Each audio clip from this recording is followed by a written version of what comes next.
சென்னையை நெருங்க போகுதா பேய் மழை, வெளுத்து வாங்க இருக்காம் அதிகனமழை.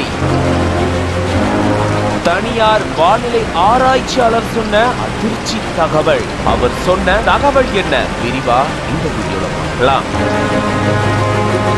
வங்கக்கடலை நிலை கொண்டிருக்கக்கூடிய ஆழ்ந்த காற்றழுத்த தாழ்வு மண்டலம் முதல்ல புயலா மாறும்னு சொல்லப்பட்டிருந்தது. அதுக்கப்புறம் வலுவிழந்து புயலா மாறாதுன்னு சொல்லியிருந்தாங்க. இந்த சூழல்ல தற்போதைய நிலையில இது புயலா மாற போறதாகவும் தெரிவிக்கப்பட்டிருக்கு. இந்த நிலையில தான் இது சென்னைக்கு அதிகப்படியான மழையை கொடுக்கும் அப்படின்னு தமிழ்நாடு வெதர்மேன் சொல்லியிருந்திருக்காரு. பாண்டியில இருந்து சென்னை வரைக்கும் இருக்கக்கூடிய இந்த இடைப்பட்ட பகுதிகளில் அதிகப்படியான மழையை எதிர்பார்க்கலாம் அப்படின்னு சொல்லியிருந்திருக்காரு.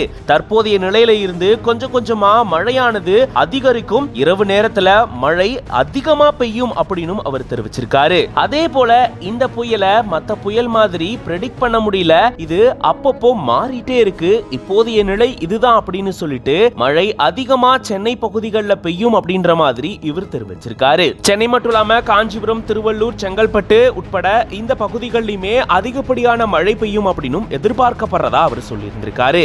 மதிய நேரத்துல இருந்து கொஞ்சம் கொஞ்சமா மழை ஆரம்பிச்சு இரவு நேரத்துல தீவிரமடையும், இரவுல அதிகப்படியான மழை பெய்யும், அடுத்த நாளான சனிக்கிழமையும் கனமழை பெய்யக்கூடும் அப்படின்ற மாதிரியும் அவர் தெரிவிச்சிருக்காரு.